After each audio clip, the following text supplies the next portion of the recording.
क्या जज साहब ने जब पढ़ाई की होगी तो क्या उसमें उनको ये पढ़ाया गया होगा कि एक ही पक्ष को सुनकर आप फैसला ले लीजिएगा? इतना बड़ा कथा सुननी है।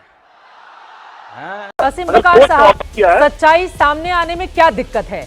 और टीम केवल सर्वे ही करने गई थी ना, वहां पर इतना ज्यादा बवाल, और उसके बाद आप लोग सरकार पर ही कोर्ट का आदेश था, वो कह रहे हैं बाबा साहब आंबेडकर का संविधान यही तो देश में चलेगा ना, चाहे वो हिंदू बहुल इलाका हो मुस्लिम बहुल इलाका हो।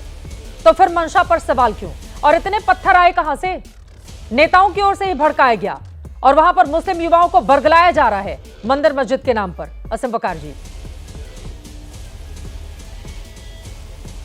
देखिए, सवाल नंबर 1 कि जब पहली बार सर्वे हुआ था तो कोई एतराज नहीं हुआ, आराम से सर्वे हो गया। सवाल नंबर 2 कि जज साहब ने बिना अपोजिशन को, मस्जिद पक्ष को सुने इतना बड़ा फैसला क्यों ले लिया? तू समझा? हाँ। नहीं, तू समझा नहीं। क्या जज साहब ने जब पढ़ाई की होगी तो क्या उसमें उनको ये पढ़ाया गया होगा कि एक ही पक्ष को सुनकर आप फैसला ले लीजिएगा? इतना बड़ा, अगर ऐसा है तो मुझे बता दीजिए, मैं अपने अल्फाज वापस ले लूंगा। मैंने कानून की पढ़ाई नहीं की है। पूरे देश में ये चर्चा है कि सिर्फ एक पक्ष को सुनने के बाद जल्दबाजी में आपने सर्वे का ऑर्डर दे दिया। सवाल नंबर 3 बहुत गौर से सुनिएगा। सुबह 5:30 बजे 6 बजे आप कुछ लोगों को लेकर चले जाएंगे नारे लगाते हुए सर्वे करने के लिए।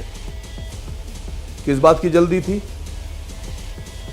कौन सी ऐसी जल्दी थी? समझ रहे हो? समझ रहे हो ना?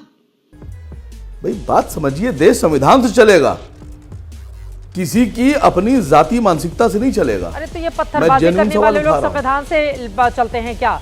पत्थर कहां से आते हैं इतनी बड़ी तादाद में? कौन लोग हैं ये? और अगर किसी की छत पर पहुंचकर पुलिस जांच करने लगे तो फिर नेताजी सामने आ जाते हैं विरोध करने के लिए। पुलिस वालों पर, जो वर्दीधारी पुलिस वाले होते हैं, उनके ऊपर पत्थर फेंकने की हिम्मत कहां से आती है? यही मेरा सवाल है। वो तो सर्वे करने के लिए ड्यूटी निभाने गए थे, उनको कोर्ट ने आदेश दिया था। असीम बकार जी, अरे मेरी बात तो पूरी हो जाने दीजिए।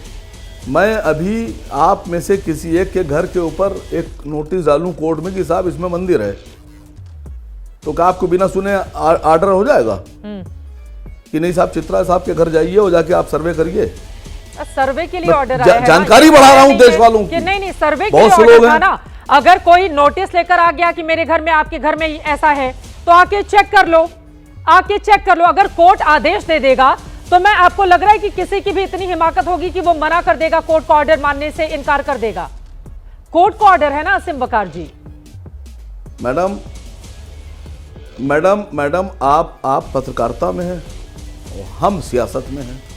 हम दोनों का बड़ा गहरा रिश्ता है क्या कि जो पॉलिटिशियंस करता है वही पत्रकार कहता है।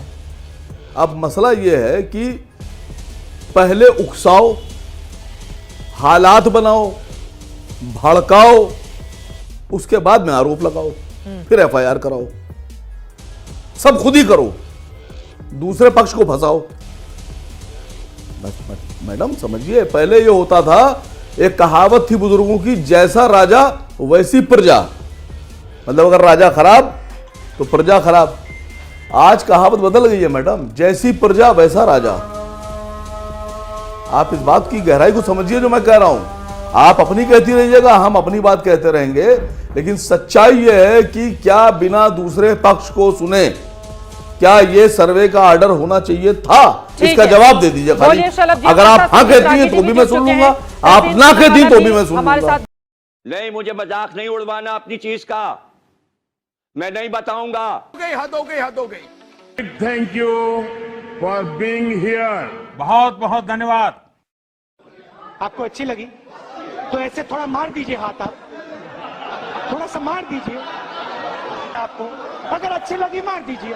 करो ना भाई, क्यों नहीं कर रहे? परेशान हो गए हम लोग 2.5 साल से, ये भी परेशान हो गए, हम भी परेशान हो गए, करो फिर।